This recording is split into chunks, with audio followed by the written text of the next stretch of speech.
Muy buenas noches nuevamente, les doy la bienvenida a cada uno de ustedes. Es un gusto poder verlos, poder pasar este tiempo juntos para nuestra tercera lección del curso La Biblia, una nación caída. Estamos viendo en el Antiguo Testamento al pueblo de Dios lidiando con idolatría y lidiando con cómo amar y adorar a Dios de una forma satisfactoria, una forma en la que Él quiere que lo adoremos y lo amemos a Él. Nuestra lección el día de hoy nos vamos a enfocar en el rey Ezequías y el profeta Isaías en Segunda de Reyes, capítulo 18 y capítulo 19, que fue parte de la tarea que había pedido que prepararan para el día de hoy. Espero por favor hayan visto también el video para que tengan una muy buena idea de cuáles son los eventos de esta historia, qué es lo que está pasando y de qué vamos a hablar en esta clase juntos. Los saludo, les doy la bienvenida y como siempre empezamos con una oración. Y oramos. Oh Señor, tú eres un castillo fuerte que puede protegernos de nuestros mayores enemigos, el diablo, el mundo incrédulo y nuestra propia naturaleza pecaminosa. Envía tu Espíritu Santo a través de tu santa palabra para que crezcamos en fe y tengamos la fuerza para acudir a ti en oración de manera continua y con fervor, igual que el rey Ezequías hizo cuando estaba rodeado por el poderoso ejército asirio. Todo esto y más lo pedimos en el nombre de tu Hijo Jesucristo, que murió por nosotros. Amén. Amén, amén, amén. Los objetivos de la lección el día de hoy que vamos a ver en esta hora juntos. Vamos a utilizar el método de las cuatro Cs, un método diseñado por Academia Cristo, para leer y entender Segunda de Reyes, capítulo 18 y 19. Luego vamos a ver las diferencias en las profecías y los profetas del Antiguo Testamento y el Nuevo Testamento. Existen las profecías en esta época en la que nosotros vivimos, existen los profetas. ¿Qué significa cuando el apóstol Pablo habla sobre esto, la profecía en la iglesia? Esto lo vamos a hablar el día de hoy. Espero tengan el deseo de hacer preguntas y de comentar al respecto para que podamos hablar sobre las diferencias en las profecías y profetas del Antiguo Testamento y las del Nuevo Testamento, la época en la que vivimos el día de hoy. Muy bien, entonces empezamos con el método de las cuatro Cs, un método diseñado por Academia Cristo para ayudarnos a tener un plan a la hora de compartir una historia bíblica.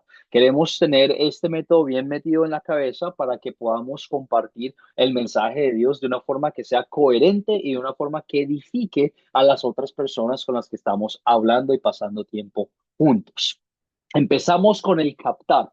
Tú quieres captar la atención de las personas con las que estás hablando. Y el captar que tengo para nosotros el día de hoy es una pregunta y espero por favor haya alguien que quisiera compartir una respuesta o la respuesta que ellos quieran dar.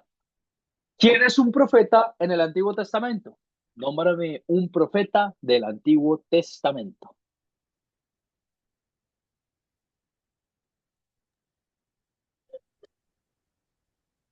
El profeta Jeremías. Gracias, Leonor. Muchísimas gracias. El profeta Jeremías es uno de ellos. Carlos, te doy la palabra. Tienes tu mano levantada, por favor. El Profeta profeta, Daniel. Ay, perdón, ahí estaban los dos Carlos. Carlos Bajaña, adelante, por favor. Y luego El Carlos profeta Gamboa. Daniel. Profeta Daniel, muy bien, gracias, Carlos Bajaña. Carlos Gamboa, por favor, adelante.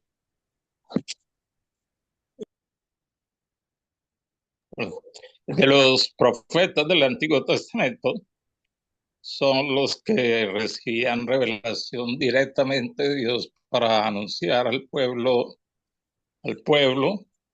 la condición espiritual en que estaban delante de Dios. Entonces, no teníamos, o sea, no tenían las escrituras que pues ahora tenemos nosotros, lo teníamos. Dios utilizaba estos profetas o siervos que Dios escogía para anunciar al pueblo cómo estaban, si estaban caminando o obedeciendo a Dios o no estaban obedeciendo, si estaban en pecado. Gracias, pastor. Muchísimas gracias, Carlos. Me mencionado algunos de los profetas, pero ahora hablemos bien, como Carlos nos estaba compartiendo, de qué es un profeta. Empezamos con el siguiente entendimiento. Una de las características que difiere o separa a nuestro Dios verdadero de los demás dioses falsos que existen en el mundo es que nuestro Dios es un Dios que habla y se comunica con nosotros. Es un Dios que habla y se comunica con nosotros. En el Antiguo Testamento lo vemos claramente en el oficio de profetas. Él utilizaba personas, les daba visiones. Un profeta era una persona quien hablaba de parte de Dios, proclamaba el mensaje de Dios, era la boca de Dios. Y la profecía era la clara proclamación de la palabra y la voluntad de Dios. Otros detalles de la profecía en el Antiguo Testamento son personajes como los que ustedes mencionaron: Moisés, Samuel, Natán, Jonás, Isaías, Jeremías y muchas otras personas que tenemos en las escrituras, que Dios se comunicó directamente con ellos y ellos escucharon su palabra. El papel que ellos tenían eran de ser voceros. Dios hablaba por medio de ellos. No era su palabra, no eran sus pensamientos, pero era la palabra, los pensamientos de Dios que Dios quería compartir con su pueblo y con ellos mismos. Dios se comunicaba con ellos de varias maneras. Ellos o escuchaban su voz, Dios les daba visiones, les llegaba la palabra directamente, en revelaciones por sueños, etcétera, etcétera. Muchas veces estos profetas profetizaban acerca del Mesías venidero, el Mesías que luego iban a conocer y conocemos el día de hoy como Jesús. Isaías fue uno de los profetas más recalcados y que reconocemos, que hablaba mucho sobre las profecías del Mesías y de quién iba a ser Jesús. En Isaías 53:7, pensé que lo tenía aquí, en Isaías 53:7 dice lo siguiente: será llevado al matadero como un cordero y como oveja delante de sus trasquiladores, se callará y no abrirá su boca, haciendo referencia a el sacrificio que hizo Jesús en la cruz, que injustamente pagó por este sufrimiento que no merecía. La profecía no siempre trataba de lo que va a ocurrir en el futuro, también puede tratar de cosas que ocurrieron en el pasado, cosas que se hicieron un cumplimiento a la hora de que Dios profetizó por medio de estos profetas. Y en el Nuevo Testamento, estas profecías, todas esas profecías del Antiguo Testamento, en el Nuevo Testamento, se confirma el cumplimiento de muchas de estas profecías, de quién era el Mesías, de cómo iba a venir, si iba a venir en un burrito, si iban a ser en Belén, etcétera, etcétera. Tenemos también profecías que todavía no se han cumplido. Por ejemplo, la revelación de que Jesús va a volver, la promesa en el Nuevo Testamento de que Jesús va a volver, así de la misma forma en la que Él se fue y ascendió a los cielos, va a volver a juzgar al mundo. Eso todavía no ha pasado y por lo tanto es una profecía la cual estamos esperando por su cumplimiento, el cumplimiento de que nos va a llevar en sus brazos amorosos a los cielos a rescatarnos de este mundo pecaminoso. Solo para darles un ejemplo y para meternos en la idea de, wow, profecías, el papel de los profetas, para entender muy bien cuál era su rol en la historia del día de hoy, que se encuentra en Segunda de Reyes 18 y 19. Cuando tú compartes pedazos así un poquito interesantes sobre personas que fueron contactadas con Dios directamente, quieres ser bastante cuidadoso con lo que dices y con lo que no dices. No quieres decir más de lo que la Biblia no dice y no quieres tampoco decir menos y echarlo a un lado omiso para que la gente no se haga una idea errónea. Simplemente queremos proclamar lo que la palabra de Dios dice. La palabra de Dios dice que en el Antiguo Testamento Dios se comunicó directamente con estas personas para llevar a cabo su plan, y su plan era el plan de salvación del mundo. Y el día de hoy nos vamos a enfocar en Segunda de Reyes 18 y 19 con esa idea, y vemos al profeta Isaías en un papel bastante importante. La segunda C del método de las 4 Cs es el contar.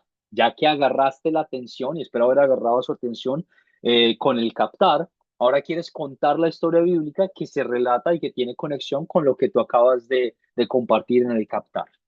En nuestras clases he hecho el comentario de que yo en lo personal considero que si tú puedes leer la historia bíblica como fue escrita en la Biblia, muy bien que lo hagas para evitar añadir o evitar remover algún punto importante. La idea es que cuando tú cuentes la historia, tú dejes que la palabra de Dios, que es viva, activa y poderosa, interactúe en los corazones de las personas que te están escuchando. En este momento en el contar, tú no quieres hacer ningún comentario sobre cuál es el problema principal, cuál es, en qué lugar está ocurriendo esta historia o cuál es el pecado que tú ves, etcétera, etcétera. Eso lo vamos a hablar más tarde. Aquí simplemente tú quieres es comunicar los eventos que pasaron en la historia. Por lo tanto, en estas clases por temas de tiempo, no solo en la hora que tenemos juntos, pero en nuestras vidas cotidianas, queremos practicar contar una historia bíblica en nuestras propias palabras. Ustedes me escucharon contar una historia bíblica en nuestra primera clase, tuvimos un voluntario en nuestra clase pasada y el día de hoy también voy a pedir por otro voluntario que quisiera contarnos en sus propias palabras. Puedes tener la Biblia abierta si quieres. Como es una historia bastante larga, trata de tocar los puntos más importantes de Segunda de Reyes 18 y 19, pero busco por un voluntario que quisiera practicar en sus propias palabras contarnos la historia el día de hoy. Carlos, tienes tu mano levantada. Por favor, adelante. Si pudieras contarnos la historia de Segunda de Reyes 18 y 19. Sí. Eh, cuando el rey Ezequías empezó a reinar, tenía 25 años en Jerusalén, hizo los retos delante de los ojos de Dios, quitó los lugares altos, quebró las imágenes, cortó los símbolos de acera, hizo pedazo la serpiente de bronce que había hecho Moisés, colocó su esperanza en el Dios de Israel, siguió al Señor, guardó sus mandamientos como Dios prescribió a Moisés.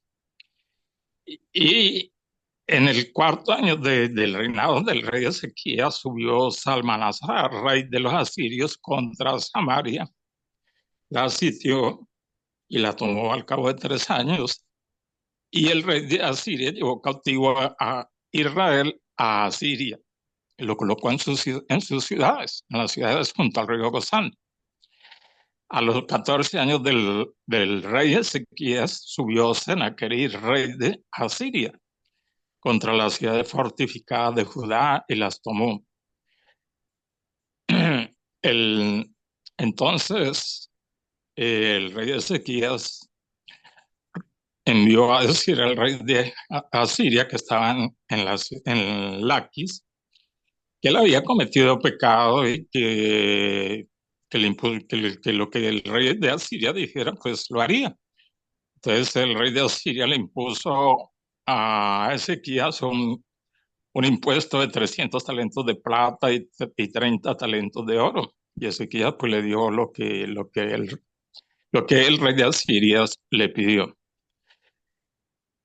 Después el rey de Asiria envió unos embajadores a hablar con el rey Ezequías y se reunieron. Los embajadores que envió el rey de Asiria y los que el rey Ezequías envió.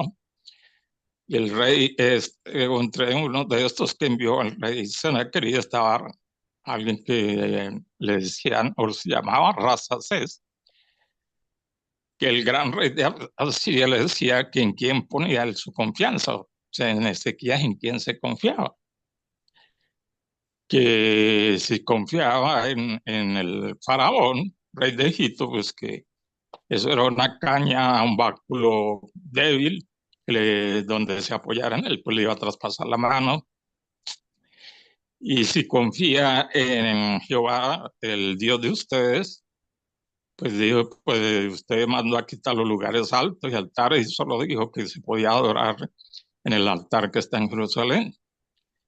Bueno, entonces el rey de Asiria dijo que no podía resistirlo porque tenía un gran ejército. El menor de los siervos de él era más fuerte que los que tenía el rey de Ezequías. Y así se confiara en Egipto con sus carros y gente de a caballo, no podía, porque él había venido según decía el rey asirio, por orden de Jehová, para destruir aquel lugar, o sea, para destruir a Jerusalén. Entonces Dios le dijo que subiera y destruyera la ciudad. Ellos, los embajadores que envió Ezequiel, le dijo al Rasas es que no hablara en judío, sino en arameo, que ellos le entenderían. El Rasas antes habló en lengua de Judá y le dijo que no al pueblo, que no engañaran, que no se dejaran engañar de Ezequías, porque no los podría librar de la mano del rey de Asiria. Ni confiaran en Dios, ni nada de esto, porque Dios los había entregado en manos del rey de Asiria. Entonces le dijo, pues hagan paz, salgan y comerán de lo que ustedes han sembrado, pero nadie podrá librarlos porque ninguno de los dioses de las otras naciones que habían conquistado los había librado de la mano del rey de Asiria. Cuando los mensajeros de Ezequías vinieron y le contaron a lo que había dicho los siervos de Sanaquerib, pues Ezequías rasgó sus vestidos, se cubrió de cilicio y envió unos ancianos a que hablaran con el profeta Isaías y le contaron lo que había dicho el Rasacés, cómo había blasfemado contra el Dios viviente. Y Isaías le respondió a través de los siervos del rey que el Dios había dicho que no temieran por las palabras que habían oído, ni porque habían blasfemado los siervos del rey de Asiria, y habían blasfemado a Dios, y que Dios pondría un espíritu de rumor y volvería a su tierra y allá caería espada.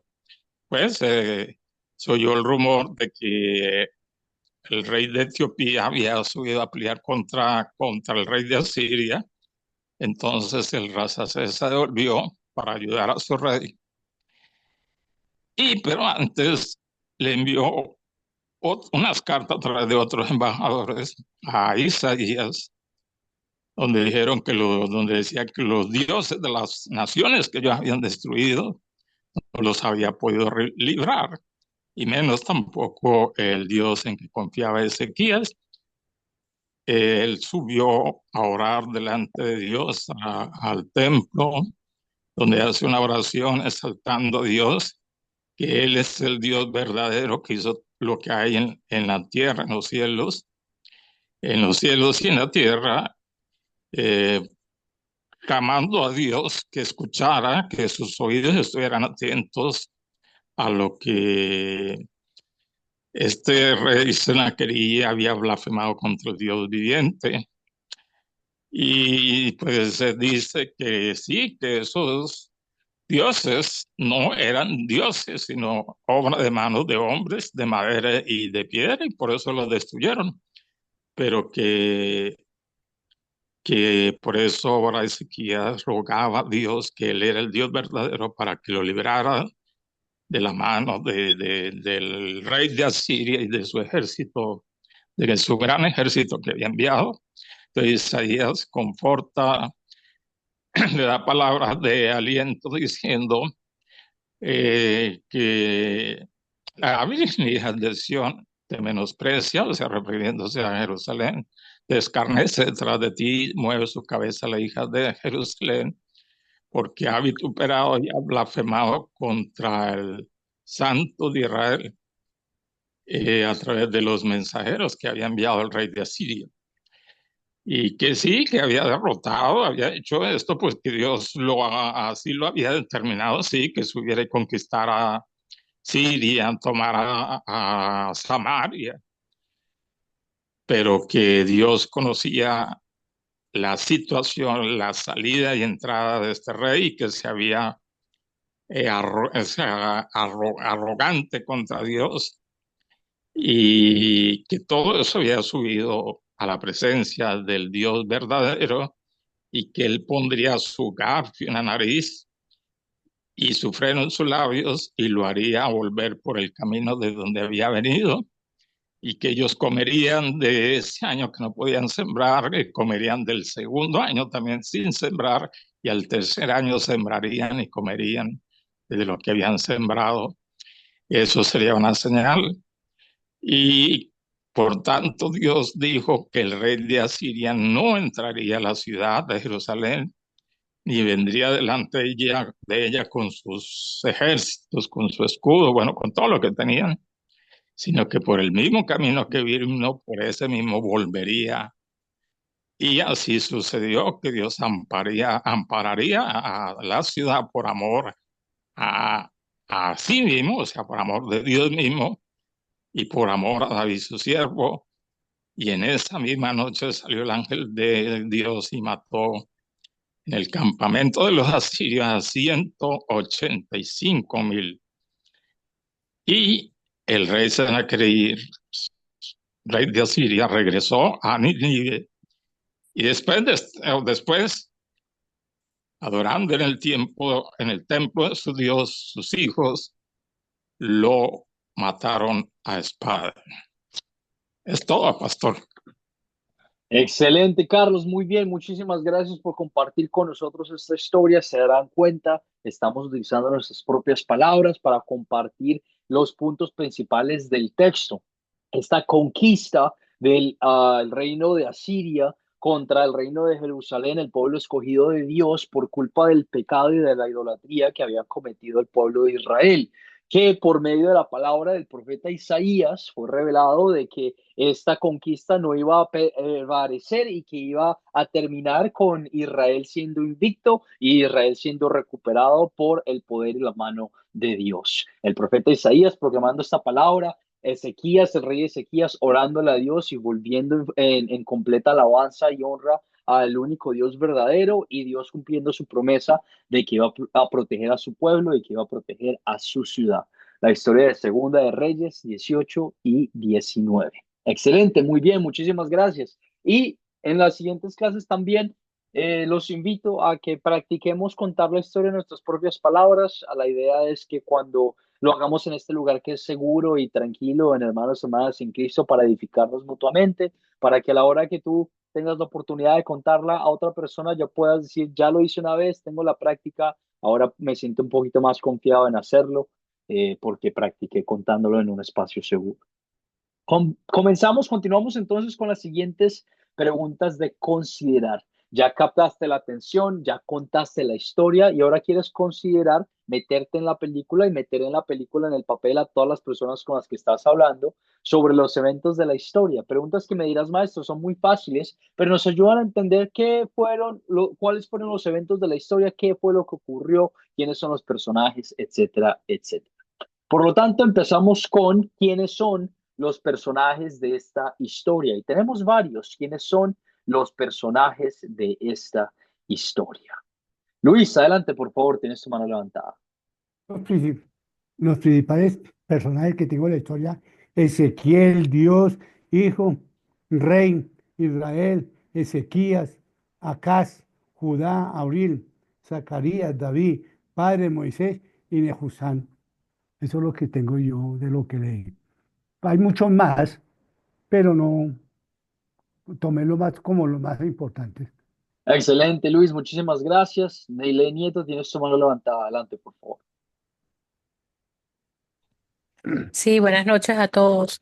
Bueno, también tengo por aquí a Sennacherib, a Rabasés, tengo a los otros personajes, tengo a Eliakim, Sebría y Joa, que eran los enviados del rey Ezequías, y al ángel de Jehová.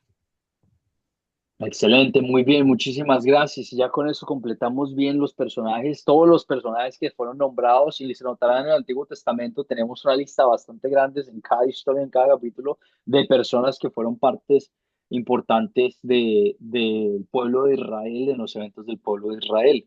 ¿Cuáles son los objetos, cosas o animales que vieron o leyeron en esta historia? Los objetos, cosas, animales. Carlos, tienes tu mano levantada adelante, por favor. Objetos, cosas o animales. Carlos Gamboa. Tengo torres, la torre, ciudad fortificada, río, talentos de oro, talentos de plata, puertas, acueducto, estanque, báculo, caña, mano, altares, caballos, carros, muro, estiércol, higuera, pozo, vino, grano, pan, olivas, aceite, miel, vestidos, espada, cartas, querubines, cielos, tierra, oído, madera, piedra, cabeza, cedros, cipreses, pies, hierba, hortaliza, heno, garfio, freno, nariz, labio, frutos, saeta, escudo, baluarte, cuerpos muertos, ídolos y espada. Muchísimas gracias, Pues, Carlos. Excelente, muy bien. La historia ocurrió, tengo un mapa aquí para que lo tengan presente sobre el reino de Israel. Vemos varias menciones diferentes sobre Asiria, Arabia, el reino de Israel, solo para hacernos una idea de dónde están ocurriendo estos eventos, de cuáles son las ciudades o las personas que están siendo parte de esta historia. Tenemos el reino de Judá, el reino de Israel y Samaria, que era sitiada y conquistada, las ciudades fortificadas de Judá que tomó Sennacherib, Laquis, que yo tengo aquí, mostrando la ciudad donde quedaba Sennacherib, Jerusalén, la capital de Judá, es Ujú. donde también estaba siendo atacada por los asirios, que lo tenemos por aquí. El templo de Jerusalén, la casa del Señor, en el campamento de los asirios, donde el ángel de Jehová los mató, solo para hacerles una idea de dónde ocurrieron estos eventos, de que se den cuenta de que fueron parte de la historia del pueblo de Israel, y como fueron parte de la historia del pueblo de Israel, son parte de tu historia también, porque tú eres el pueblo de Dios escogido por gracia y por fe. ¿Cuándo ocurrió esta historia? Durante el reinado de Ezequías sobre Judá, en el cuarto año, y Segunda de Reyes es bastante específico con los eventos que ocurren en la historia. Primera de Reyes y Segunda de Reyes te dan los años específicos. En el cuarto año del reino de Ezequías, Salamanasar empezó a conquistar Israel, y en el sexto año de Ezequías tomó Samaria. Aproximadamente 722 años antes de Antes de Cristo. Cristo. 722 años antes de Cristo. A los 14 años del rey Ezequías subió Sennacherib contra Judá, y eso fue aproximadamente 715 años antes de Cristo también. Estos relatos, la, no, en inglés se dice el fact, la información que te da primera y segunda de Reyes al darte las fechas específicas es mostrándonos a cada uno de nosotros de que estos eventos son históricos, de que estos eventos no solo fueron fábulas o no solo fueron historias de fantasía que fueron contadas de tradición en tradición, pero son eventos históricos, así como tú lees un libro de historia que te da los eventos de la Segunda Guerra Mundial, que te da los eventos de cuando ocurrió el COVID, de cuando ocurrió un montón de diferentes cosas. De la misma manera vemos que Primera y Segunda de Reyes y varios libros de la Biblia del Antiguo Testamento son históricos al contarnos con especificidad cuándo fue que ocurrieron estos eventos, para que tú tengas la confianza y la certeza de que esto ocurrió en la vida real. Bueno, ¿cuál es el problema? ¿Cuáles son los problemas principales de esta historia? Mientras leíste y escuchaste estos versículos, ¿cuáles fueron los problemas de esta historia? Neile, adelante, por favor. Sí, bueno, pastor, yo allí pude visualizar tres problemas importantes. Primero, la amenaza militar que se cernía sobre Judá, la falta de fe que en algún momento pudo haber experimentado el pueblo de Judá, y la arrogancia humana que tuvo el rey de Asiria. Excelente, Leile, muy bien. Vemos los ataques hacia el pueblo de Dios, vemos a los asirios que se burlan de Dios, diciendo que no es capaz de salvar a su pueblo, y vemos la falta de fe del pueblo de Dios en confiar en su Redentor, en confiar en la persona en la entidad, en el Dios que los ha guardado y protegido durante todos estos años. Se resuelve el problema, y si se resuelve, ¿cómo se resuelve? Se resuelven estos problemas, y si se resuelven, ¿cómo se resuelven? Carlos Bajaña, adelante, por favor. Se resuelve el problema como humillándose ante Dios.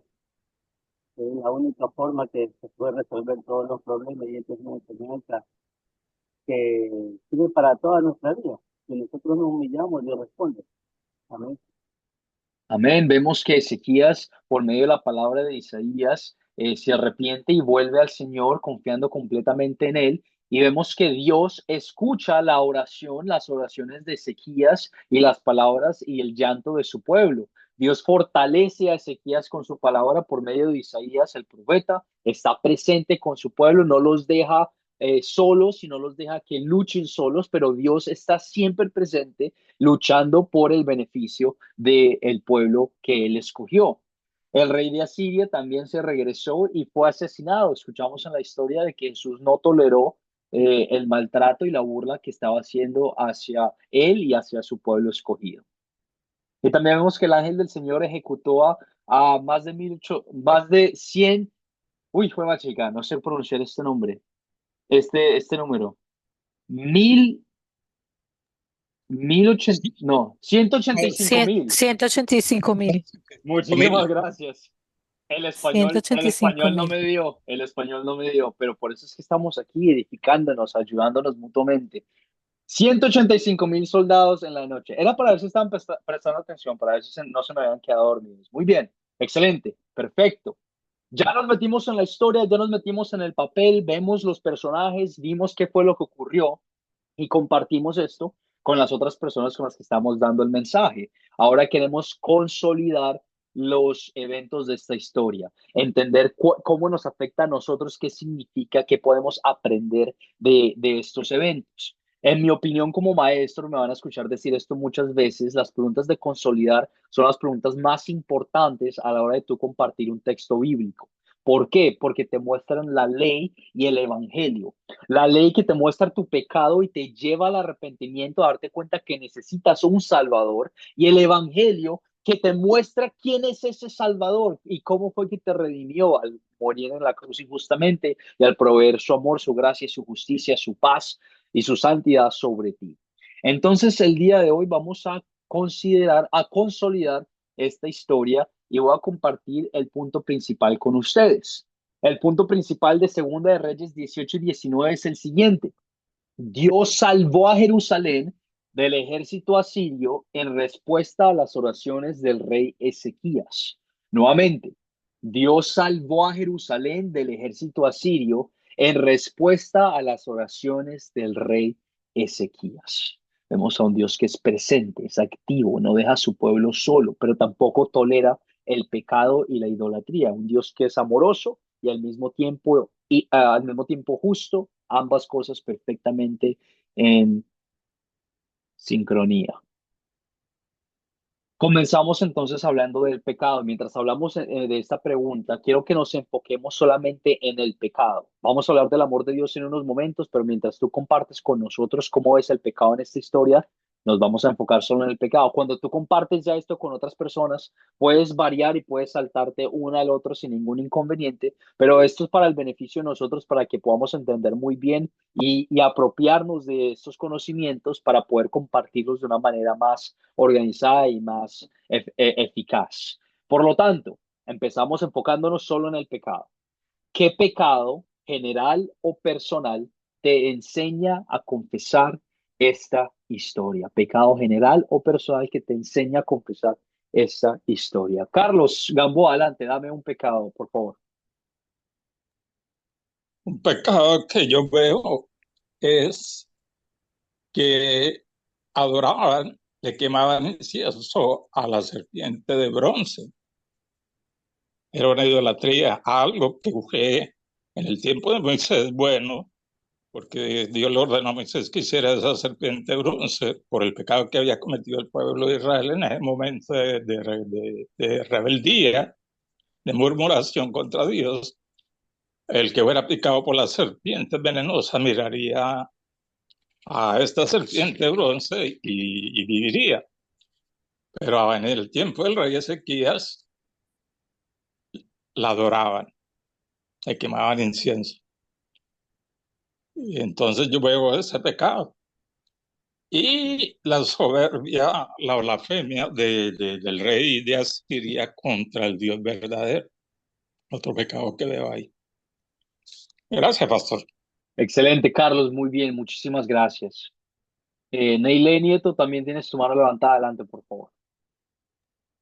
Sí, pastor, otro pecado que yo veo es la falta de fe. A veces nosotros en nuestra vida diaria creemos que los problemas son muy grandes y nos dejamos arropar por la preocupación y la angustia y no confiamos en Dios para solventar y ayudarnos en esos problemas grandes y gigantes que tenemos. Entonces muchas veces cometemos el error de tener falta de fe. Muy bien, Neile, perfecto. Vemos, como Carlos mencionaba, la idolatría del pueblo de Dios que los llevó a experimentar todas estas dificultades. Y ahora que experimenta el pueblo de Dios todas estas dificultades, vemos como Neile compartió con nosotros la falta de fe, el pecado de rendirnos ante los que odian a Dios. Hay varios salmos, el Salmo 73, si quieres leerlo esta noche, donde Asaf, creo que se dice así en español, está compartiendo con nosotros que la vida de las personas que no siguen a Dios en esta tierra parece muy buena, parece como que siempre les va bien, ¿verdad? Siempre tienen dinero, siempre tienen poder, siempre tienen sus barrigas llenas, como que no experimentan dificultad, parece que la están viviendo una muy buena vida. Y caemos en esa tentación de pensar que el camino de Dios, primero, no es el correcto y segundo, de rendirnos a la hora de que estas personas vengan a nuestras vidas y nos traten de alejar de este camino. En el Salmo 73 después termina el orador, la persona que lo escribió, contando y cantando honra y alabanza a la única persona que tiene la vida eterna para dar y para proveer.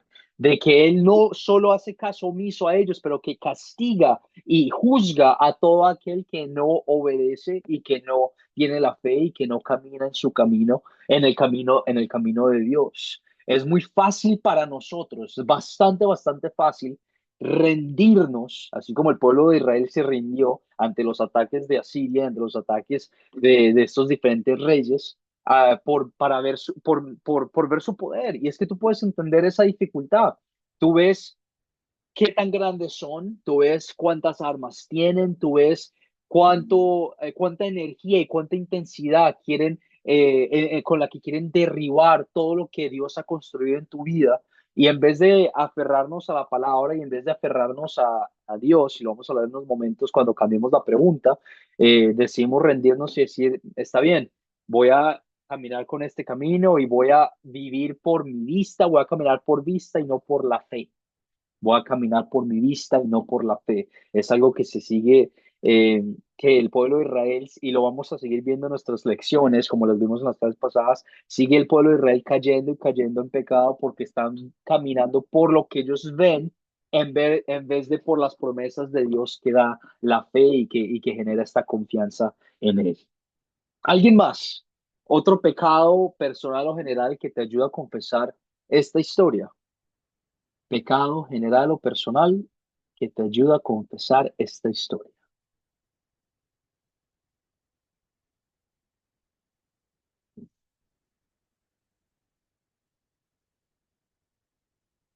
Carlos Bajaña, adelante, por favor.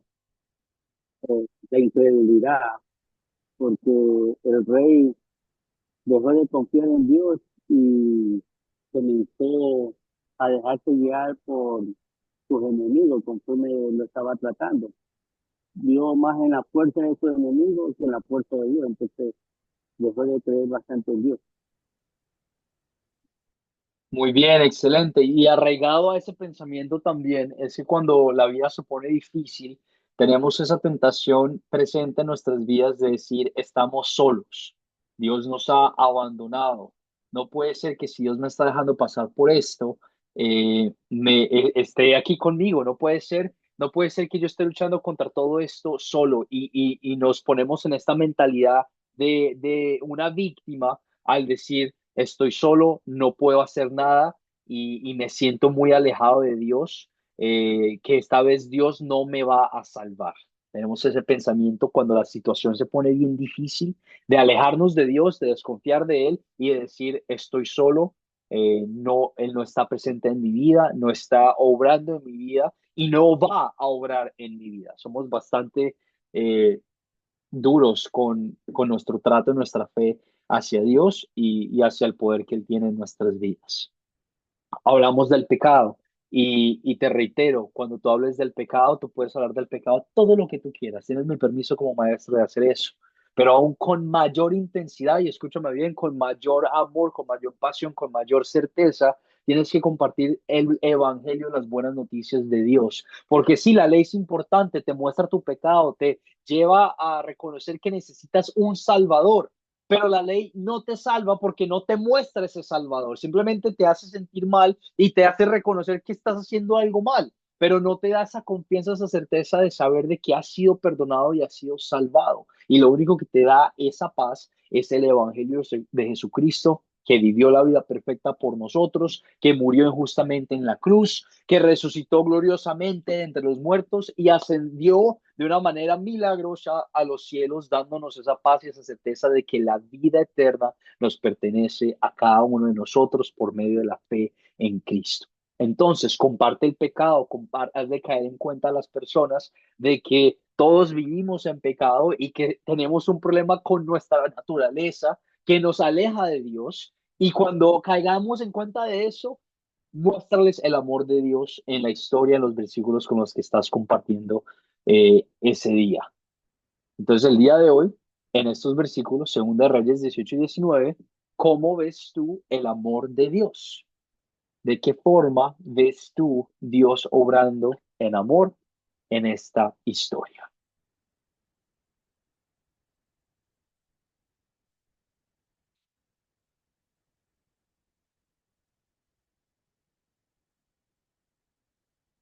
Carlos Gamboa, adelante, por favor. El amor de Dios, yo lo veo en que Dios respondió la oración, la súplica que hizo el rey Ezequías, donde adoró a Dios diciendo, tú eres el Dios verdadero, aquellos son dioses falsos. Y Dios a través del profeta Isaías le responde, yo ampararé esta ciudad en el verso 34, y por amor a mí mismo, por amor a mi santo nombre y por amor a David, mi siervo, por amor yo guardaré esta ciudad, no la entregaré al enemigo. Y eso también lo veo pues a favor mío y de cada uno de nosotros. Hoy ya no tenemos que pelear pues contra carne y sangre, como dice Efesios 6:12, sino nuestra lucha es contra las huestes de maldad, los principados.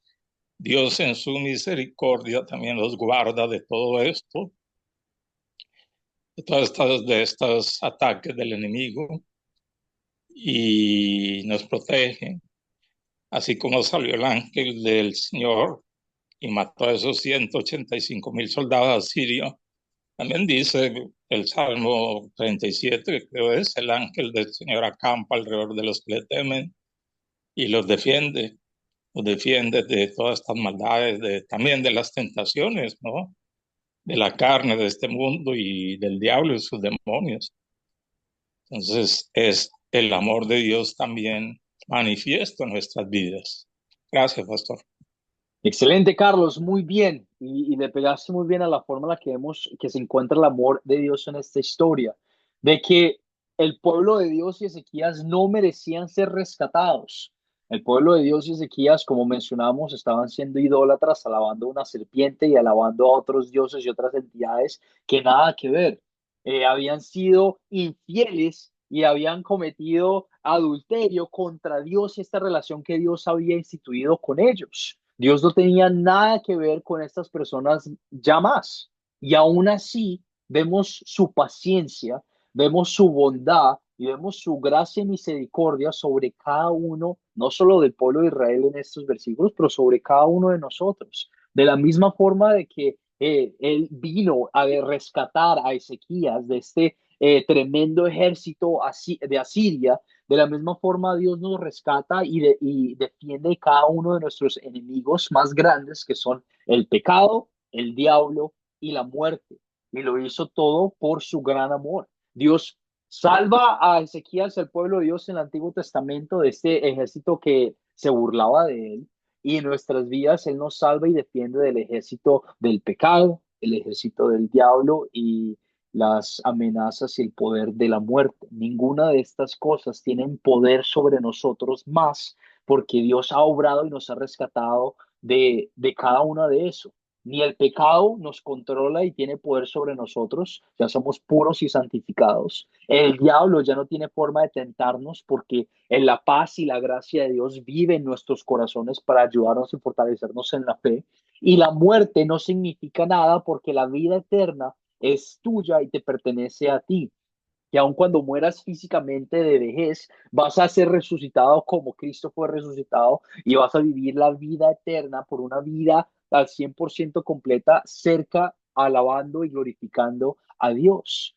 Ninguna de estas tres cosas tienen poder sobre ti y vemos el amor de Dios tan hermoso y tan grande y merecido sobre cada uno de nosotros por culpa de nuestro pecado. Qué bendición tan grande es que Dios simplemente nos ama.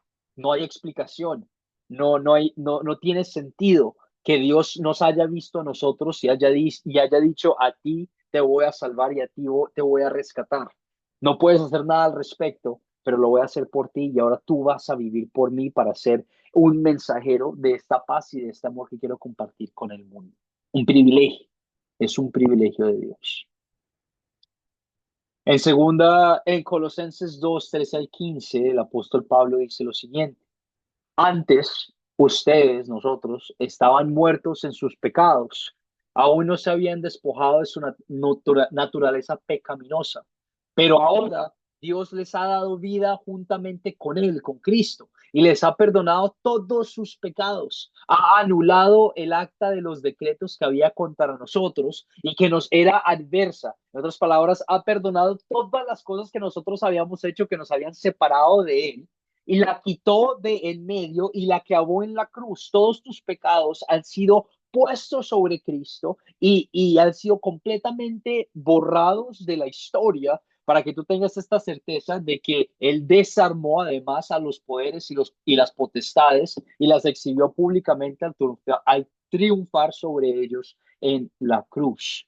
Tus pecados no existen, tus pecados han sido perdonados, tus pecados han sido clavados en la cruz para que toda la santidad, justicia, paz, amor de Cristo sea derramada sobre encima de ti y habite en tu corazón. El apóstol Pablo, profeta de Dios del Nuevo Testamento, haciéndonos entender a cada uno de nosotros de que nuestros pecados no nos controlan, de que el diablo no nos puede tentar más y de que la muerte no tiene poder sobre nosotros porque Dios nos ha redimido por medio de su Hijo Jesucristo.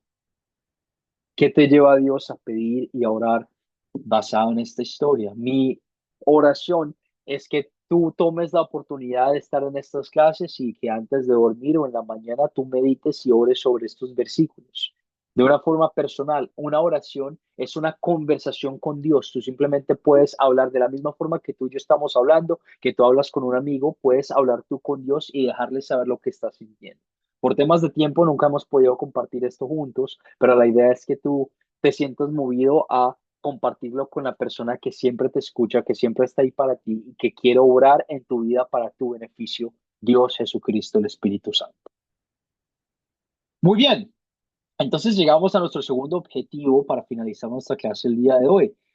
Las diferencias entre la profecía en el Antiguo Testamento y las profecías en el Nuevo Testamento. En un sentido, la profecía en el Antiguo Testamento y en el Nuevo Testamento tienen el mismo sentido, tienen el mismo propósito. Un profeta es un vocero, alguien que proclama a otros el mensaje de Dios. Un profeta es un vocero, alguien que proclama a otros el mensaje de Dios. Así en el Antiguo Testamento, así que en el Nuevo Testamento, un profeta simplemente es alguien que proclama el mensaje de Dios a otras personas. Pero algo cambió cuando vino Cristo. En el Antiguo Testamento, Dios utilizaba muchas personas pecaminosas para llevar su mensaje, pero algo cambió radicalmente cuando vino Cristo a este mundo, Dios. Hebreos 1 al 12 dice lo siguiente.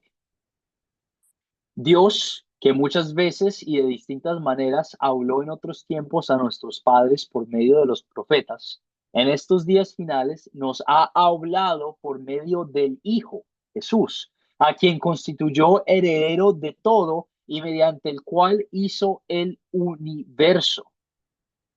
Tenemos por entendimiento que Jesús es el profeta de Dios. No hay profeta más grande, ni va a haber profeta más grande que Jesús mismo. A diferencia de los demás profetas, Jesús es la palabra de Dios. Él es el verbo, nos dice Juan. Él mismo cumplió las profecías del Antiguo Testamento. Él cumplió todas las profecías que habíamos comentado en el Antiguo Testamento de Isaías, Jeremías, Daniel, etcétera, etcétera. Y las cumplió y profetizó más, proclamando a nosotros el mensaje de Dios porque Él es Dios. No necesitamos a ningún profeta que nos traiga nuevas revelaciones. Tenemos a Cristo, Él es el verbo, la voz de Dios. Tenemos a los profetas y a los apóstoles. Nos basta con predicar y enseñar lo que ya está escrito. Y lo hacemos con un propósito y resaltamos esto bastante con un propósito, el cual voy a compartir en unos momentos. Observaciones de la profecía en el Nuevo Testamento. Hay los El propósito de la Academia Cristo, el propósito que yo tengo como maestro, es enseñarles a ustedes qué es lo que dice la palabra de Dios. ¿Por qué? Porque hay muchas personas, y hay muchas religiones, y hay muchas iglesias que se hacen llamar pastores, que se hacen llamar proclamadores de la palabra de Dios, los profetas de los últimos días, y no proclaman qué es lo que dice la Biblia. Y de hecho se aprovechan de las personas que quieren tener esta relación con Dios y les dicen cosas como dame tu dinero o dame las ofrendas para que yo pueda perdonar tus pecados o cómprame mi casa, cómprame un carro para que yo pueda proclamarte el mensaje de Dios y las revelaciones que Dios quiere para ti. Y yo quiero que tú te des cuenta que Academia Cristo no tiene ese propósito. Academia Cristo no te quiere sacar el dinero. Esto es completamente gratis. Todas estas clases, todos los recursos que nosotros les damos en la página web, todos los libros, no sé si ustedes los han visto, hay un montón de recursos completamente gratis para su edificación personal. Y lo hacemos con el objetivo de que no te dejes echar cuento, ni de mí, ni de ninguno de los maestros de aquí, ni de ninguno de los otros pastores de otras iglesias. No te dejes echar cuento de nadie. Lee la Biblia. Tienes la palabra de Dios viva, activa, poderosa en tus manos. Y lo que nosotros queremos hacer con estos estudios es presentarte la palabra de Dios, mostrarte qué es lo que dice, decirte las enseñanzas que salen de eso y que tú veas con tus propios ojos qué dice la palabra de Dios y qué significa en nuestras vidas. En ningún momento queremos que tú te dejes echar cuento de alguien más. ¿Por qué? Porque hay muchos falsos profetas que niegan a Cristo, que contradicen la Biblia, que mienten para aprovecharse y que predicen algo que no se cumple. Se llaman profetas y predicen el fin del mundo. En el 2012 pasó bastante, que hay el 2012, el calendario maya, etcétera, etcétera, es el último día, arrepiéntanse, Dios ya va a volver. Y déjame que te diga, estamos en el 2024, 25 y nada de eso ha pasado. ¿Por qué? Porque todas las profecías y todas las palabras que necesitamos que Dios nos ha dado ya ha sido revelada a nosotros en el Antiguo Testamento, en el Nuevo Testamento. Por eso hice el comentario de que el profeta principal, el profeta mejor de todos, ya ha venido a nosotros y ya ha tenido esta conversación sobre su mensaje, sobre su palabra. Cristo Jesús te ha dado a ti el mensaje de la salvación completamente gratis y te lo ha dicho por medio de la fe. Y te ha dicho y te ha dado la profecía de que va a volver, que por medio de la fe tú no vas a ser juzgado por tu pecado, pero vas a ser juzgado por la gracia, la paz y las buenas obras que hizo Jesús durante toda su vida y la forma en la que él murió justamente en la cruz para sacrificarse por todo el mundo. Eso te pertenece a ti simplemente por la gracia de Dios, no por lo que tú has hecho, porque todos nosotros hemos quedado muy mal ante los ojos de Dios por culpa del pecado, pero por toda el amor, por toda la misericordia y por toda la gracia que Dios ha implantado sobre cada uno de nosotros. Los profetas del Nuevo Testamento también se conocen nuevamente los voceros de la palabra de Dios como tus pastores. Cuando tú vas a una iglesia que predica la palabra de Dios, esa persona es reconocida como un profeta simplemente porque proclama la palabra de Dios. Cuando yo te leo un versículo de Hebreos, estoy haciendo como profeta eh, estoy haciendo como un profeta al simplemente compartirte lo que dice la palabra de Dios e instruirte sobre esta palabra. No me quiero ni aprovechar, no me quiero ni decir que Dios me habló directamente a mí como los del Antiguo Testamento, pero como recalcamos, un profeta es alguien que es un vocero que habla de la palabra de Dios con otras personas. Pero muy importante tener este pensamiento en nuestras cabezas de que hay muchos profetas que son falsos en el mundo que están tratando de aprovecharse de diferentes personas. Y por eso es importante en tu vida y en la vida de las personas con las que tú compartes la palabra de Dios, de leer la palabra de Dios, de edificarte, de entender qué significa la salvación por medio de la fe, qué significa lo que otras iglesias están enseñando y por qué es que eso está mal y contradice la palabra de Dios, etcétera, etcétera. He dicho etcétera, etcétera mucho en esta clase y no me gusta decir etcétera, etcétera, pero voy a terminar con el siguiente pensamiento. En el Nuevo Testamento hablamos, y lo termino así porque en la clase pasada compartimos sobre el don de hablar en lenguas, o en unas clases pasadas compartimos sobre el don de hablar en lenguas, y Pablo indica que en el servicio de adoración, en un servicio bíblico, en una iglesia, la profecía es más deseable que hablar en lenguas. Eso se encuentra en 1 Corintios 14. La profecía en este contexto era la clara proclamación de la palabra y la voluntad de Dios para edificar a otros. La palabra de Dios es viva, activa y poderosa. El Nuevo Testamento, las palabras de Jesús, tienes la certeza de que son las palabras del mejor profeta que el mundo ha recibido en toda su vida y que son para tu beneficio, para tu salvación, para tu bienestar. Cuando tú lees la Biblia, cuando tú lees las palabras de Jesús, cuando tú lees las escrituras de los apóstoles, tienes que tener esta presuposición en tu cabeza de entender de que son la palabra de Dios para edificarte, para instruirte, para mostrarte tu pecado, lo que estás haciendo mal y para darte ese beneficio del amor de Dios, de saber de que Jesús murió por ti y murió por todos tus pecados. Los profetas del Antiguo y del Nuevo Testamento tienen bastantes cosas en común, pero tenemos la certeza de que toda la profecía de Dios se nos ha sido revelada en la palabra, de que la salvación únicamente es posible por medio de la fe en Cristo y de que el mejor profeta que el mundo ha visto en este mundo es Jesucristo. Abro la oportunidad para hacer preguntas, comentarios, algo que no haya quedado claro sobre lo que hablamos en la clase, sobre los profetas, sobre la historia de Segunda de Reyes, sobre el propósito de Academia Cristo, algo en tu vida personal que tengas esa duda sobre la profecía, etcétera, etcétera, etcétera. Voy a hacer mejor trabajo de dejar de decir eso. Voy a dar unas moneditas en mercancía cada vez que lo diga y voy a parar de hacer eso. ¿Pero alguna pregunta, un comentario que no haya quedado claro?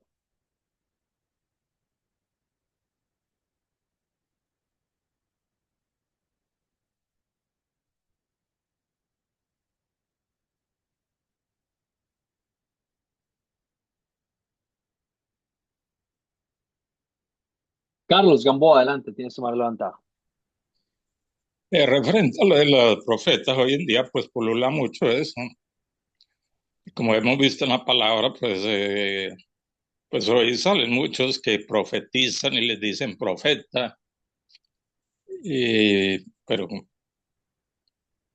pero lo que yo entiendo por la palabra, estaba buscando pues la cita bíblica, pero no la encuentro, es que lo que la profecía es para, o sea, como decía el pastor, y lo he entendido así, es cuando se habla la palabra o se enseña la palabra de Dios como es, ahí se está, porque ahí está también, es Cristo usándonos a nosotros para hablar, Él, pero a través de nosotros, su palabra, y ahí entonces pues el sentido de como lo dice Pablo, pero es que no encuentro ahorita la cita, es para animar, para enseñar, para exhortar al pueblo, ¿sí? Es lo que yo entiendo que es así. No es profetizar, es que el Señor es que me mostró, es que me dijo. No, no, no, no. No es así, sino es eso, es edificar al pueblo a través de la palabra de Cristo, ahora que ya la tenemos completa, que tenemos tanto el Antiguo como el Nuevo Testamento. Y es en amor, edificar con amor a los hermanos, al pueblo de Dios. Es eso, pastor. Yo no, y algo, pues, me corrige.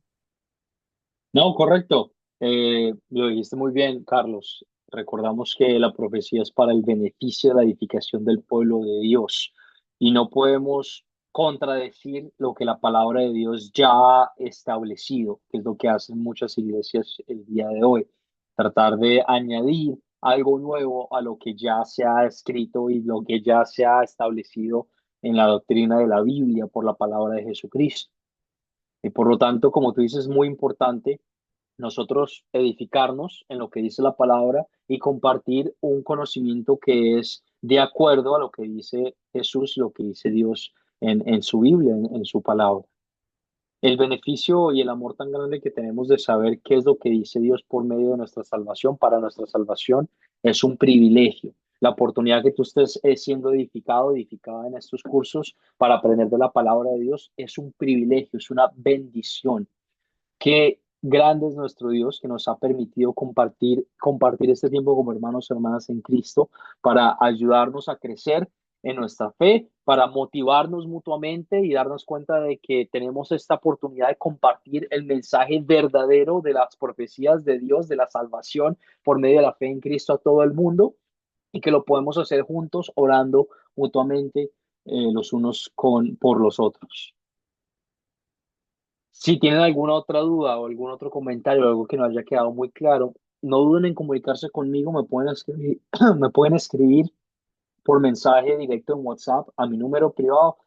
Ahí lo tienen en el grupo de WhatsApp y lo voy a mandar nuevamente con la grabación de la tarea de la clase el día de hoy para que lo tengan presente. En cualquier momento me pueden escribir.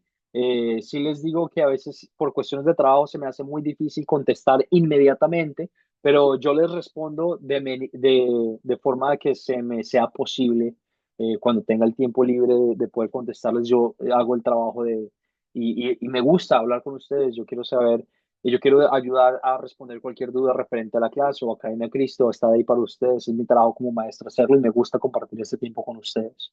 Entonces, si tienes alguna duda, algún comentario, no dudes en escribirme. No hay ningún inconveniente. Solo sé paciente conmigo a la hora de yo responder a tu mensaje. La tarea la voy a compartir por el grupo de WhatsApp ahorita que terminemos nuestra clase el día de hoy. Es ver la grabación de la siguiente clase y estar listos para contestar las preguntas de considerar y consolidar.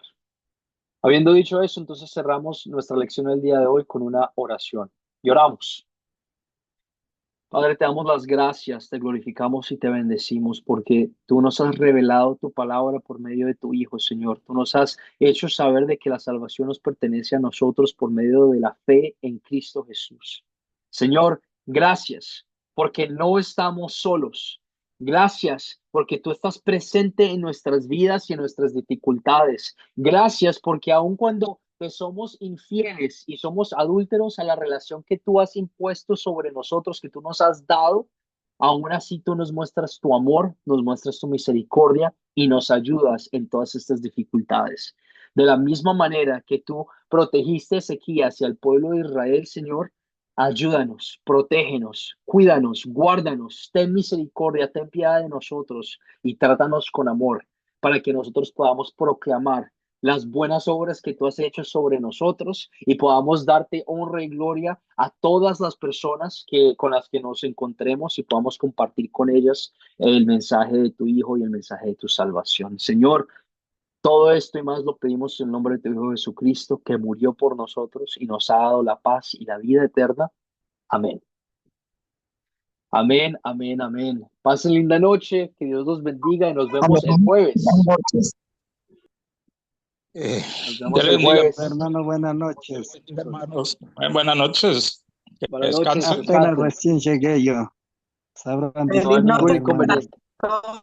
Dios le bendiga. Buenas noches, buenas noches. La grabación la voy a publicar por el grupo de WhatsApp, Samuel, para que la tengas presente y la puedas ver y no te muchas pierdas de gracias. ninguno de los Es comentarios. que Buenas noches, vine de pastor. recién del Muchas trabajo y gracias. estoy Buenas aquí noches para todos los hermanos. entrando. No Gracias, hay ningún hermano. Entonces, inconveniente. hasta Gracias mañana. por estar, Samuel. Luis, un abrazo. Que Dios te bendiga. Gracias por estar aquí. Amén. Nos vemos el jueves. Gracias. Buenas Amén. noches. Buenas noches.